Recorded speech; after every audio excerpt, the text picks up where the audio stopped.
नमस्कार दोस्तों मैं सी अमर पांडे।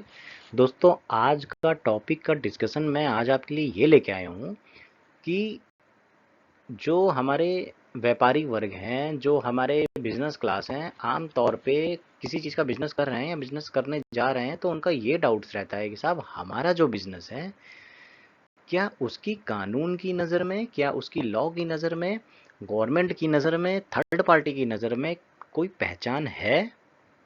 अगर है तो क्या पहचान है, क्या उसका खुद का एक अस्तित्व है, क्या उसकी खुद एक एंटिटी की लीगल बाइंडिंग है। अगर है तो कितने प्रकार की एंटिटीज होती हैं और इनके टैक्स इम्प्लीकेशंस क्या हैं, ये हम डिस्कस करेंगे। अब दोस्तों, अगर कोई अकेला आदमी वन पर्सन अगर कोई बिजनेस करना चाहता है तो उसके दो स्ट्रक्चर हो सकते हैं। एक प्रोप्राइटरशिप फर्म और एक वन पर्सन कंपनी। दोस्तों, प्रोप्राइटरशिप फर्म में वो अकेला आदमी ही उसका है जो ओनर होता है। वो अपने नाम पे या कोई एक बिजनेस का नाम, बिजनेस नेम वो डिसाइड कर सकता है जो उसको अच्छा लगता है। फॉर एग्जांपल XYZ एंटरप्राइजेस, ये नाम उसने डिसाइड कर लिया और उस नाम पे वो बिजनेस शुरू कर सकता है। उसको कोई दिक्कत नहीं। अब वो दोस्तों उस बिजनेस को चलाने के लिए अपना जो खुद का उसका पर्सनल परमानेंट अकाउंट नंबर है, पैन नंबर है, जो इनकम टैक्स डिपार्टमेंट से उसको दोस्तों इशू हुआ है, वो उसको यूज कर सकता है और उस नाम पे वो अपना बिजनेस कर सकता है। दोस्तों, जो उसने बिजनेस का नाम लिया है उस नाम पे वो एमएसएमई रजिस्ट्रेशन मतलब उद्यम आधार रजिस्ट्रेशन करा सकता है। शॉप रजिस्ट्रेशन जो स्टेट गवर्नमेंट के अंतर्गत आता है वो करा सकता है। अगर वो उसको जीएसटी की कंप्लायंस के दायरे के अंदर वो आता है तो उसमें जीएसटी रजिस्ट्रेशन भी करा सकता है। अगर वॉलेंट्री भी लेना चाहे, अपनी इच्छा से लेना चाहे, तो दोस्तों वो भी ले सकता है। ऐसा करने के बाद वो दोस्तों अपना करंट अकाउंट खुला सकता है और अपना बिजनेस कर सकता है। दोस्तों, प्रोप्राइटरशिप फर्म में लेकिन एक चीज का ध्यान रखें, इसका कोई गवर्निंग एक्ट नहीं, कोई बाईलॉज नहीं है। तो ये एक कॉम्पिटेंट टू कॉन्ट्रैक्ट, मतलब जो इसका बिजनेस का नाम होगा वो एक इंडिपेंडेंट बॉडी तो नहीं है। मतलब उसकी लॉ की नज़र में एक कोई अलग से पहचान नहीं है। जो पहचान है वो उस इंडिविजुअल की ही है। कहने का तात्पर्य ये है, कहने का मतलब ये है दोस्तों कि जो अगर बिजनेस पे कल को कोई कॉन्ट्रैक्ट होता है या बिजनेस कोई कॉन्ट्रैक्ट करना चाहेगा तो वो XYZ इंटरप्राइजेस जो हमने एग्जांपल लिया था वो खुद अपने नाम से उस कॉन्ट्रैक्ट को एग्जीक्यूट नहीं कर सकता। अगर कोई करेगा तो वो इंडिविजुअल ही है। मतलब XYZ एक लीगल मतलब कानून की नज़र में कोई एक अस्तित्व नहीं रखता। जो रखता है वो इंडिविजुअली रखता है। अब दोस्तों वन पर्सन कंपनी को देख लेते हैं। दोस्तों, वन पर्सन कंपनी में ये बॉडी कॉर्पोरेट होती है। इसका एक अलग लीगल पहचान होती है। ये कम्पिटेंट टू कॉन्ट्रैक्ट होती है। ये अपने नाम पे कॉन्ट्रैक्ट कर सकती है। इसका अलग से पैन नंबर। जी हाँ दोस्तों, जो उसमें share holder, one person company में दोस्तों एक शेयर होल्डर्स होता है। वही वन इंडिविजुअल जो बिजनेस करना चाहेगा, ये वन पर्सन जो इस वन पर्सन कंपनी में वो अकेला एक शेयर होल्डर्स होता है और डायरेक्टर्स वो एक दो तीन जो भी रखना चाहे रख सकता है। दोस्तों, उसका पैन नंबर अलग रहेगा और इस वन पर्सन कंपनी का पैन नंबर अलग इशू किया जाएगा, टैन अलग इशू किया जाएगा और ये वन पर्सन कंपनी एक बॉडी कॉर्पोरेट हो जाएगी। मतलब उसकी लॉ की नज़र में एक अलग से अस्तित्व है। ये कॉम्पिटेंट टू कॉन्ट्रैक्ट है। ये किसी कॉन्ट्रैक्ट को एग्जीक्यूट कर सकती है। ये किसी केस को डिफेंड कर सकती है। ये किस केस को लड़ सकती है। और दोस्तों इसमें ये कंपनी एक्ट 2013 से गवर्न होती है।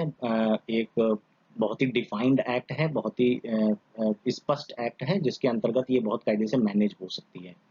अब दोस्तों ये चीज़ तो हमने देखी। अब थोड़ा सा लॉ इसके टैक्स की इम्प्लीकेशंस को देख लेते हैं। दोस्तों, जो प्रोप्राइटरशिप फर्म होती है, दोस्तों प्रोप्राइटरशिप फर्म जो जैसे इंडिविजुअल को जैसे टैक्स पड़ता है उसी तरीके से ये प्रोप्राइटरशिप फर्म को भी टैक्स उसी तरीके से पड़ता है। जैसे स्लैब रेट होता है 2.5 लाख तक की इनकम में कोई टैक्स नहीं, 2.5 से 5 लाख तक की इनकम में दोस्तों 5% और 5 लाख से 10 लाख तक की इनकम में 20% और 10 लाख के ऊपर 30%। इस तरीके से इसको प्रोप्राइटर को टैक्स लगाया जाता है। वन पर्सन कंपनी में दोस्तों अगर मैन्युफैक्चरिंग एक्टिविटीज कर रही है, स्टार्टअप है तो 15%, टर्नओवर कम है 25%, नहीं तो 30% फ्लैट रेट खर्चे के बाद। खर्चा अलाउ कर देते हैं, उसके बाद है जो खर्चा तो इसमें भी अलाउ कर देते हैं प्रोप्राइटरशिप फर्म में, उसके बाद उसको टैक्स किया जाता है इस रेट से। दोस्तों अगर दो या दो से ज़्यादा मिलकर लोग अगर बिजनेस करना चाहते हैं तो उनके क्या स्ट्रक्चर हो सकते हैं वो जरा हम देख लेते हैं। तो एक सबसे पहला है दोस्तों पार्टनरशिप फर्म। पार्टनरशिप फर्म में दोस्तों एक ये पार्टनरशिप एक्ट 1932 से गवर्न होता है, संचालित होता है और इसकी पार्टनरशिप डीड बनती है।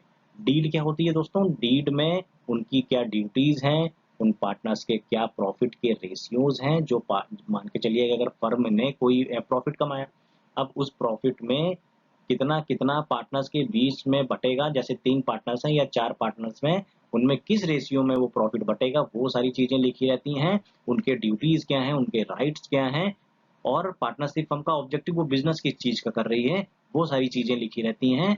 इसी तरीके से पार्टनरशिप फर्म डीड जो होती है वो एक पूरा ब्यौरा होता है उस पार्टनरशिप फर्म का।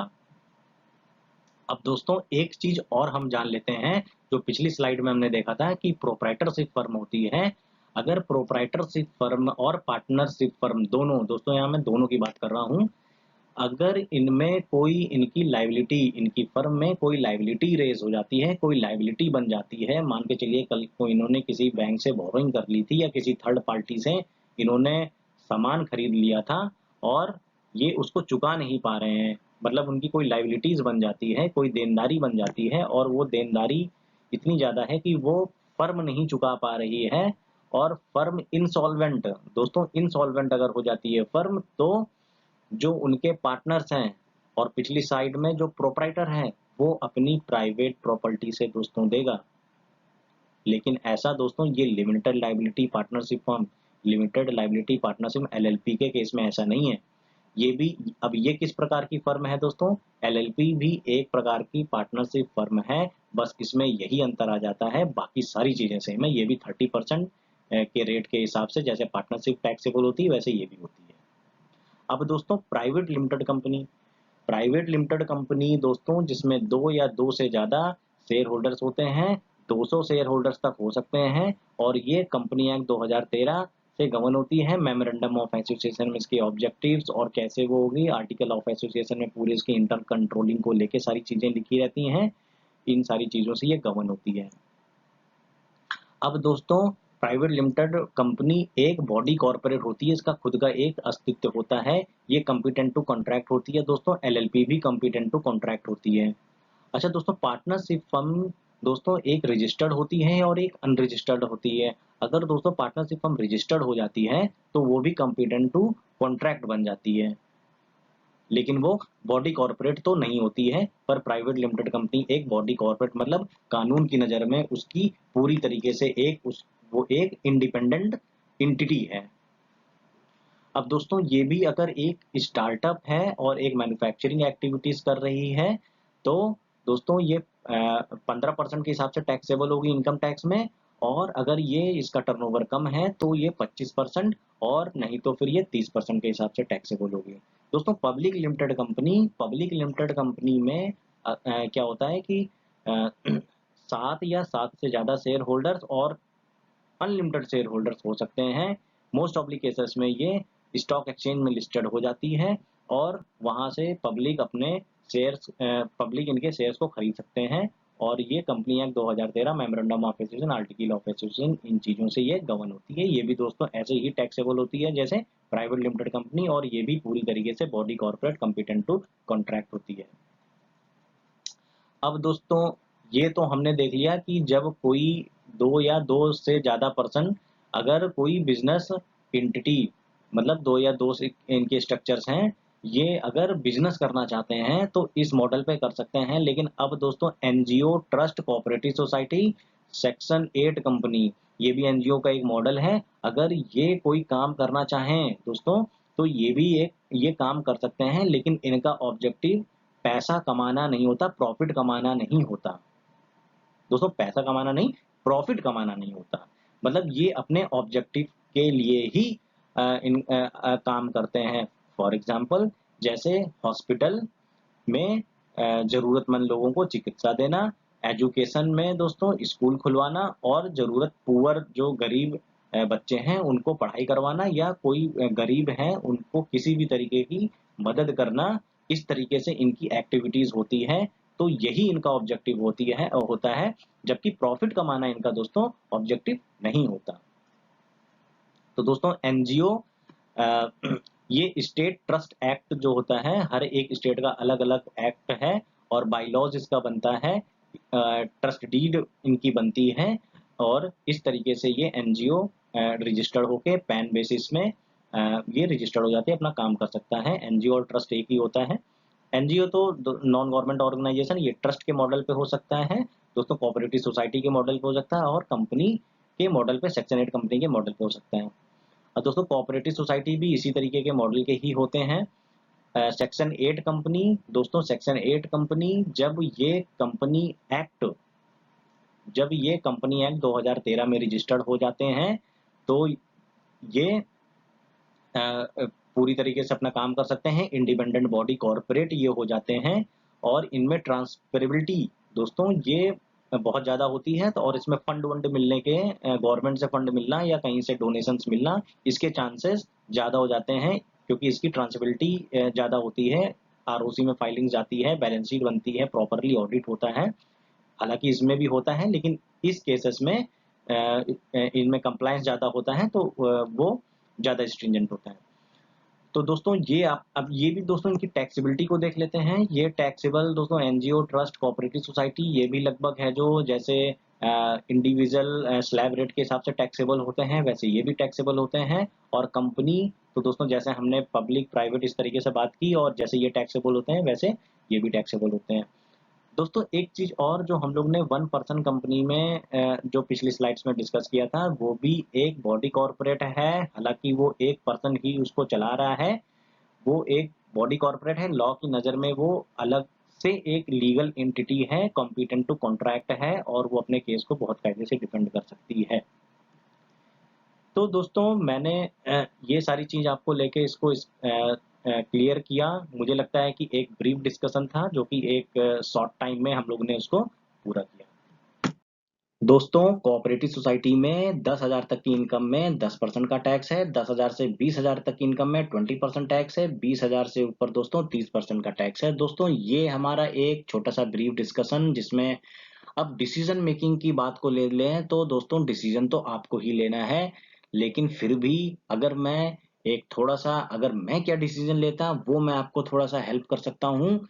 मैं आपकी जगह होता तो दोस्तों अगर मैं नया नया बिजनेस करने जा रहा होता और मेरे को बिजनेस को लेके आगे मैं कितना बड़ा बिजनेस कर पाऊंगा, ये ऐसा मेरा है जो अभी मोटिव क्लियर नहीं है, मैं कितना आगे जा पाऊंगा, तो मेरे केसेस में मैं प्रोप्राइटरशिप फर्म में जाता, क्योंकि दोस्तों इसमें मेरे को इनकम टैक्स में ज्यादा बेनिफिट मिल जाएगा। अब दोस्तों अगर मेरा लॉन्ग टर्म विजन है अपने नाम को लेके, अपने ब्रांड को लेके, और मैं उस ब्रांड पे काम करना चाहता हूं, तो मैं आपकी जगह होता दोस्तों, तो मैं एक प्राइवेट लिमिटेड कंपनी या एक एलएलपी बना के कुछ समय तक एलएलपी बनाता और बाद में 1-2 साल बाद उसको प्राइवेट लिमिटेड कंपनी में कन्वर्ट कर देता, या इनिशियल स्टेट से ही प्राइवेट लिमिटेड कंपनी बना लेता। दोस्तों इस केसेस में अगर 2 या 2 से ज्यादा भी होते हम लोग, तो एक प्राइवेट लिमिटेड कंपनी या है जो पार्टनरशिप या एलएलपी भी बना के आगे काम कर सकते हैं। दोस्तों इसमें अंतर बस ये इस चीज का होता है कि प्रोप्राइटरशिप में आप अकेले हैं, अकेले के काम पे काम कर रहे हैं।